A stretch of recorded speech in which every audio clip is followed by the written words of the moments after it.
నరాలకు జలధరింపు తగిలినట్టు అనిపించడంతో ఉలిక్కిపడి లేచి చూశాడు. బ్రౌన్ కలర్ దుప్పటిని గుండెల వరకు కప్పుకుని వెచ్చగా నిద్రపోతున్న అనన్యను చూసి షాకయ్యాడు. అప్పుడే నిద్రలేచిన అనన్య తనతో పాటు బెడ్ మీద ఎవరో అపరిచితుడు ఉండడంతో ఒక్క క్షణం బ్లాంక్ అయిపోయింది. నెక్స్ట్ సెకండ్ అభినవ్ చెంప పగిలేలా ఒక్కటి పీకి, ఎవడ్రా నువ్వు? నా బెడ్ మీద ఏం చేస్తున్నావు? నీ ఒంటి మీద బట్టలు కూడా లేవేంటి అని గట్టిగా అరిచింది. అయోమయంగా ఉన్న అభినవ్ అది నేను అంటూ ఏదో చెప్పబోయాడు. ఇంతలో తడేల్మంటూ తలుపులు తోసుకుని ఇద్దరు అసిస్టెంట్స్తో కలిసి ఆ రూంలోకొచ్చిన సన్నీ అనన్య వైపు అసహ్యంగా చూస్తూ, నీదొక చీప్ క్యారెక్టర్ అని మళ్లీ ప్రూవ్ చేసుకున్నావు. ఈసారి ఏకంగా ఎవన్నో బెడ్రూంలోకి తీసుకొచ్చావా అని గట్టిగా అరిచాడు. అసలు ఇతనెవరో నా రూంలోకి ఎలా వచ్చాడో నాకు తెలియదన్నయ్యా అని కన్నీళ్లతో చెప్పింది అనన్య. నర్మయ్, నీ క్యారెక్టర్ బ్యాడ్ అని తాతయ్యకు ఎన్నిసార్లు చెప్పినా నా మనవరాలు బంగారం అని నిన్ను సమర్థించేవాడు. ఇప్పుడు ఆ బంగారం ఎలా భ్రష్టు పట్టిందో స్వయంగా ఆయనే చూస్తాడు అన్నాడు సన్నీ. అక్కడ ఏం జరుగుతుందో అర్థం కాని అభినవ్, నాకీమెవరో తెలీదు, అసలు నేనిక్కడికి అంటూ ఉండగానే హ్యాండ్ స్టిక్ టక్ టక్ మని మోగిస్తూ ఆ గదిలోకి అడుగుపెట్టాడు అనన్య తాతయ్య చంద్రశేఖర్. గోల్డ్ ఫ్రేమ్ స్పెక్ట్స్, నీట్గా ఐరన్ చేసిన షేర్వాణి, పొడుగ్గా పెరిగిన తెల్లటి గడ్డంతో ఉన్న అతన్ని చూస్తే చాలా రిచ్ పర్సన్ అని తెలుస్తోంది. అతను మంచి బిజినెస్ మ్యాన్ మాత్రమే కాదు, సంప్రదాయాన్ని, విలువల్ని గౌరవించే మనిషి కూడా. నువ్విలా చేస్తావని అస్సలు అనుకోలేదనన్య అని కోపంగా అన్నాడు. తాతయ్య ప్లీజ్, నువ్వు అనుకుంటున్నది ఏదీ మా మధ్య జరగలేదు అంటూ ఏడ్చేసింది అనన్య. రెడ్ హ్యాండెడ్గా దొరికిన తర్వాత కూడా నన్ను మభ్యపెట్టాలని చూడకనన్య. మన వంశం కట్టుబాట్లు ఎంత కఠినంగా ఉంటాయో తెలిసి కూడా నువ్వు వాటిని అతిక్రమించావు.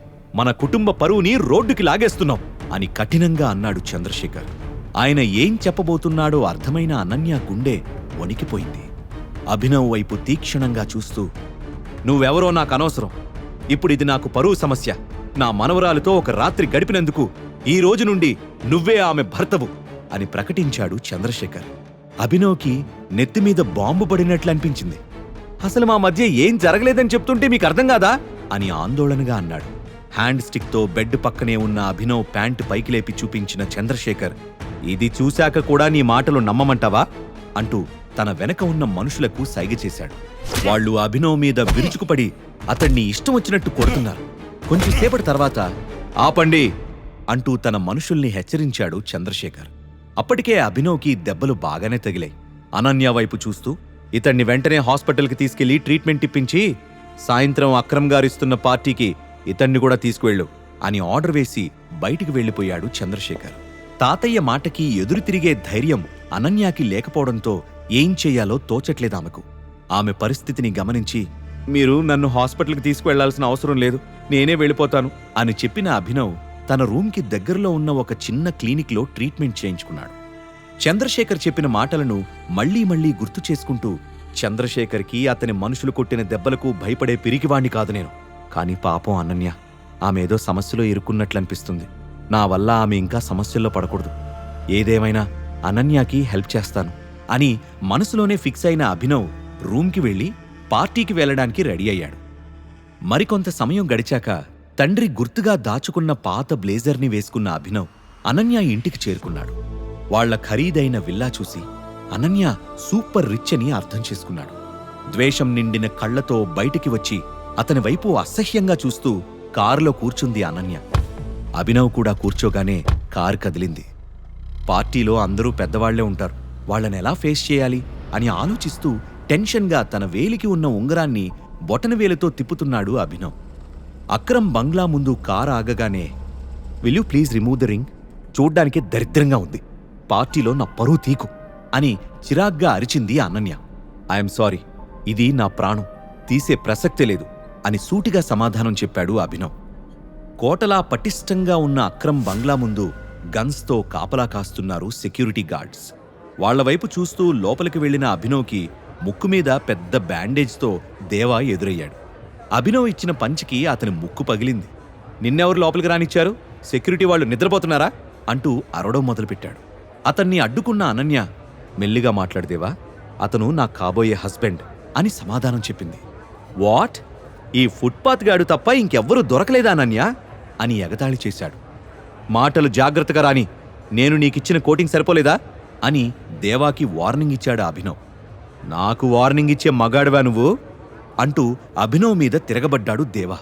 అంతలోనే ఈ గొడవని గమనించి ఏం జరుగుతుందిక్కడ అంటూ అక్కడికి వచ్చాడు పార్టీ హోస్ట్ చేస్తున్న 45 ఏళ్ల పైబడిన అక్రమ్.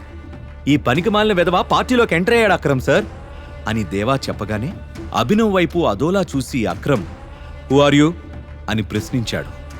హీఈజ్ మై ఫియాన్సే అని కొంచెం ఇబ్బంది పడుతూ చెప్పింది అనన్య. ఆమె వైపు అనుమానంగా చూసిన అక్రమ్ మళ్లీ అభినవ్ వైపు తిరిగి నిన్ను పార్టీకి ఇన్వైట్ చేయలేదు, మర్యాదగా వెళ్ళిపో, లేకపోతే పోలీసుల్ని పిలవాల్సి ఉంటుంది అని బెదిరించాడు. అనన్య మొహం అవమానంతో నల్లగా అయిపోయింది. అభినవ్ ఒక్క మాట కూడా మాట్లాడకుండా బయటకు నడవడం మొదలుపెట్టాడు. లెట్స్ ఎంజాయ్ ద పార్టీ అంటూ వెనక్కి తిరిగిన అక్రమ్ వెళ్లిపోతున్న అభినవ్ చేతివైపు చూశాడు. అతని హార్ట్ బీట్ ఒక్క క్షణం మిస్ అయింది. హే యూ స్టాప్ దేర్ అంటూ గట్టిగా అరుస్తూ అభినవ్ వైపు పరిగెత్తాడు. అభినవ్ చేతికి ఉన్న ఉంగరాన్ని దగ్గరగా చూసిన అక్రమ్ మొహంలో ఫీలింగ్స్ మారిపోయాయి. ఆ వెంటనే నీతో 2 నిమిషాలు ఒంటరిగా మాట్లాడాలి అని రిక్వెస్ట్ చేశాడు. నాతోనా అని ఆశ్చర్యంగా అడిగాడు అభినవ్. ఎస్, నీతోనే, ప్లీజ్ అంటూ అభినవ్ చేయి పట్టుకుని లోపలికి తీసుకుని వెళ్ళాడు అక్రమ్. అక్రమ్ బిహేవియర్ సడన్ గా మారిపోవడం చూసి అనన్య, దేవా అలాగే అప్పుడే అక్కడికి వచ్చిన సన్నీతో పాటు అక్కడున్న వాళ్ళంతా నోళ్లు వెళ్లబెట్టారు. అభినవ్ని తన పర్సనల్ రూంలోకి తీసుకువెళ్లి డోర్ క్లోజ్ చేసిన అక్రమ్ నీ ఉంగరాన్ని ఒక్కసారి చూడాలి అని రిక్వెస్టింగ్గా అడగడంతో అభినవ్ దాన్ని తీసి అక్రమ్ చేతికిచ్చాడు. ఆత్రంగా అటూ ఇటూ తిప్పి ఉంగరాన్ని టెస్ట్ చేసిన అక్రమ్కి లోపల వైపు టీ అనే ఆల్ఫబెట్ కనిపించింది. అక్రమ్ గుండె వేగంగా కొట్టుకోవడం మొదలైంది. ఎమోషనల్ అయిపోతూ అభినవ్ కాళ్ల మీద పడిపోయి టైగర్ అని పిలిచాడు. ఆ మాట విని అభినవ్ స్టన్ అయ్యాడు. అభినవ్ ఏదో చెప్పేలోపే నువ్వే మా టైగర్ అని అస్సలు ఊహించలేదు అంటూ అభినవ్ చేతుల్ని గట్టిగా పట్టుకున్నాడు అక్రమ్. టైగరా? నేనా అని అనుమానంగా అడిగాడు అభినవ్. ఎస్, నువ్వే మా టైగర్. గత 18 ఏళ్లుగా నీకోసం నేను వెతుకుతున్నాను. మీ నాన్న సంజయ్ ఘట్టమనేని, నేను ఇంకా రాణా అగ్నిహోత్రి కలిసి నిర్మించిన 1000 కోట్ల విలువైన వ్యాపార సామ్రాజ్యానికి ఏకైక వారసుడివి నువ్వే అంటూ గోడకు వేలాడుతున్న ఒక ఫోటో వైపు చూపించాడు అక్రమ్. అందులో సంజయ్, అక్రమ్లతో పాటు రాణా కూడా ఉన్నాడు. రాణాని చూడగానే అభినవ్ షాక్ అయ్యాడు. 18 ఏళ్లుగా తనకు ప్రతిరోజూ వస్తున్న పీడకలకు కారణం అతనే. తన తండ్రి సంజయ్ని చంపిన హంతకుడు రాణాయే.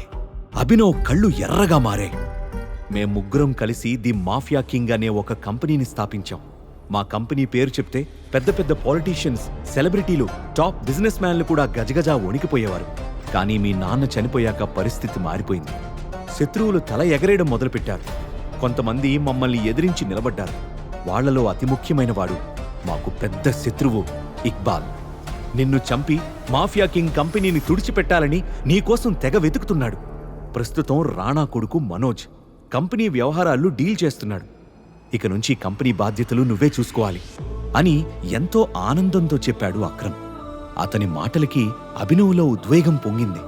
గంట క్రితం వరకు అతని జేబులో 1000 రూపాయలు కూడా లేవు. కానీ ఇప్పుడు 1000 కోట్ల విలువైన కంపెనీకి అతను ఓనర్. సొంత స్నేహితుడే సంజయ్ని చంపడానికి కారణమేంటి? అభినవ్ తన తండ్రి చావుకు ప్రతీకారం తీర్చుకుంటాడా? ఒక డెలివరీ బాయ్గా సింపుల్ లైఫ్ లీడ్ చేసిన అభినవ్ మాఫియా కింగ్ లాంటి భారీ కంపెనీని నడిపించగలడా? చంద్రశేఖర్ మాటకు తలొగ్గి అనన్యని అభినవ్ పెళ్లి చేసుకుంటాడా? ఈ ప్రశ్నలకు సమాధానాలు తెలుసుకోవాలంటే నెక్స్ట్ ఎపిసోడ్ వినాల్సిందే. క్రింద ఇచ్చిన లింక్ ని క్లిక్ చేసి పాకెట్ ఎఫ్ఎం యాప్ ని ఇన్స్టాల్ చేసుకోండి. Stay tune to pocket FM.